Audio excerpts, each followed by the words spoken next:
Understanding indicators can transform your trading, but only if you truly know how they work, behind the scenes.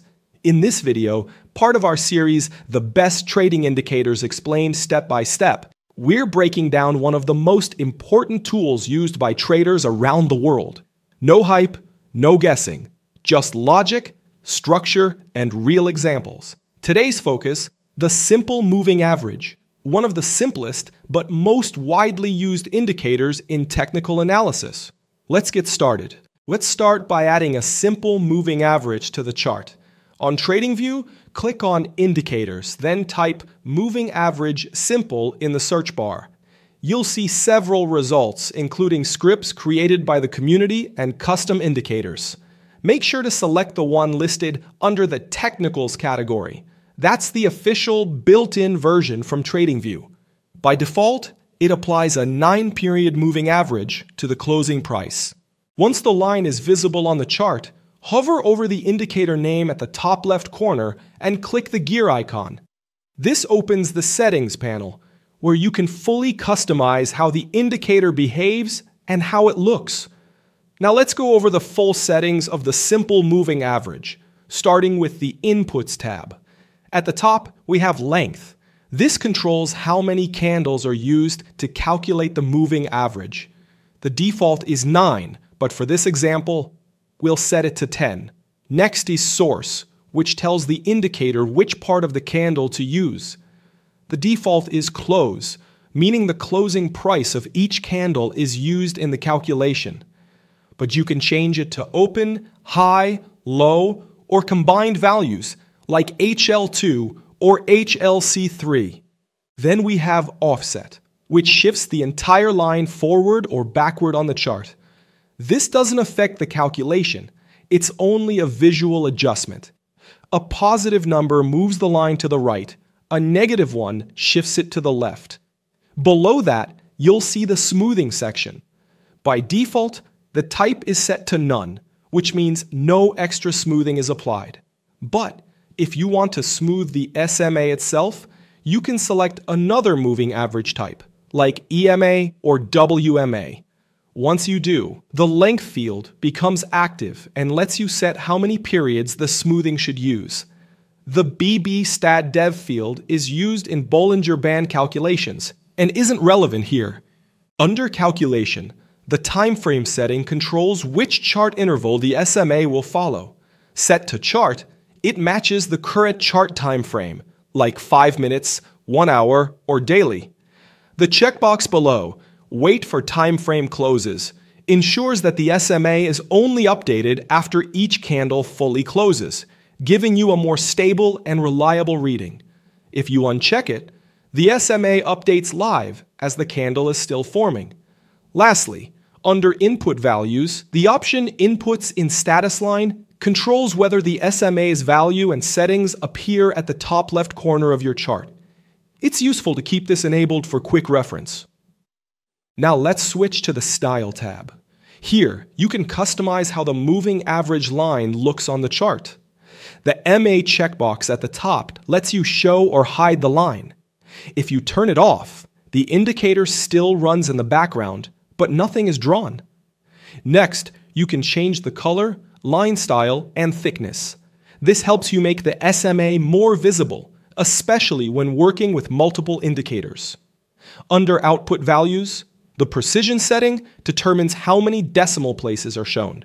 You can leave it on default, which automatically adjusts based on the instrument you're viewing. Then you have two display options. Labels on Price Scale shows the current SMA value as a small tag on the right side of the chart, aligned with the line. Values in Status Line shows the current value and input parameters in the top left corner of the screen. Finally, we have the Visibility tab. This tab controls which time frames the SMA will appear on. You'll see options for ticks, seconds, minutes, hours, days, weeks, and months. Each row lets you set the visibility range, for example, from 1 to 59 minutes or from 1 to 24 hours. If a box is checked, the SMA will be visible when that time frame is active. If it's unchecked, the indicator will be hidden in that range. At the bottom, There's also a ranges option, which allows for more advanced visibility control, but in most cases, you won't need to use it. With all these settings adjusted, your SMA is now fully configured and customized. In the next step, we'll look at how the moving average actually works by breaking down the full calculation in detail. Now that we've covered the default settings of the simple moving average, let's take things one step further. To help you truly understand how the SMA works, we've developed a custom indicator that breaks down the full calculation right on the chart. It's designed to mirror the behavior of the standard 10-period SMA, but with one key difference. It shows exactly how the average is built, step by step. On the left side of the screen, we have a breakdown of the last 10 price values used in the calculation. These are labeled from P0, which refers to the most recent candle, the one currently forming, all the way back to P9, which represents the candle from 9 bars ago. Because P0 is still in progress, its value is constantly updating until the candle closes. And that's exactly why we sometimes see the tip of the moving average line shifting slightly in real time. The average is being influenced by a price that hasn't finalized yet. This brings us to the core of the simple moving average. In step 1, all 10 values from P0 to P9 are added together. That gives us the total sum of the selected period. In step 2, we divide that total by 10, since this is a 10-period moving average. Finally, in step 3, we get the result of that division, and that's the number being plotted on the chart. What you're seeing is a real-time representation of the average price over the last 10 candles. The SMA smooths out individual price movements, helping you visualize the general direction of the market. Because it updates with every new candle, dropping the oldest value and including the newest, it continuously reflects the market's most recent behavior. And that brings us to something we'll repeat in every video of this series, because truly understanding this one principle can change the way you trade. If you've already heard this message and it resonates with you, feel free to skip ahead. But we strongly encourage you to stick around and even replay it until you can repeat it by heart. This isn't just theory, it's the foundation of consistent, sustainable trading. Here's something every trader needs to hear, especially if you're just starting out. Indicators are not magical signals. They don't predict the future. They simply reflect what's already happened. They're tools, valuable ones, but still just tools. They help you read context, not control outcomes. The real problem begins when traders expect certainty. When they treat indicators as if they guarantee success, that mindset leads to frustration, disappointment, and an endless cycle of jumping from one strategy to another. To really understand why this happens and how to avoid it, let me share a powerful idea from Mark Douglas, one of the most respected voices in trading psychology. He once explained that many traders believe their system or indicator told them what was about to happen. But in reality, the market moves because of the conviction, or lack of it, between buyers and sellers, not because of any mathematical formula. He pointed out that most of the reasons we hear in financial news are just stories made up to sound logical after the fact. And this illusion of certainty is what makes traders feel betrayed by their systems, thinking the methodology failed them, when in fact, no technical method can predict what will happen next on a trade-by-trade basis. As Mark said, technical systems only tell you what's likely to happen over a series of trades, never the next single one. And just to show how unpredictable the market really is, Mark once told a story about a trader he mentored.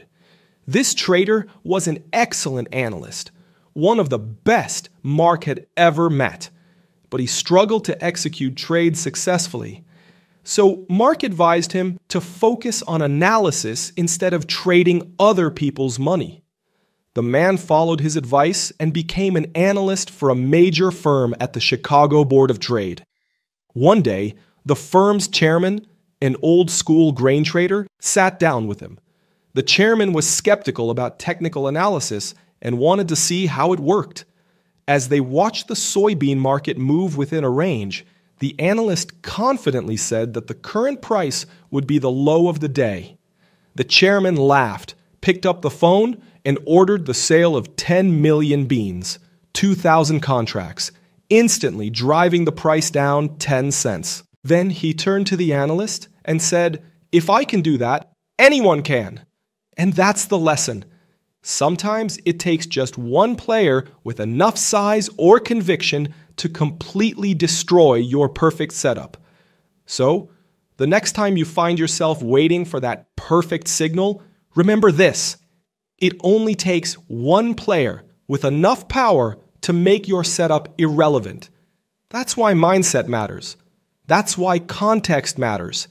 And that's why indicators, no matter how popular, are tools, not crystal balls. And that wraps up our breakdown of this indicator. In every episode of this series, we'll keep reinforcing the same core message. Indicators don't give you an edge. How you use them does. To help you move from theory to practice, check the card above and the description below.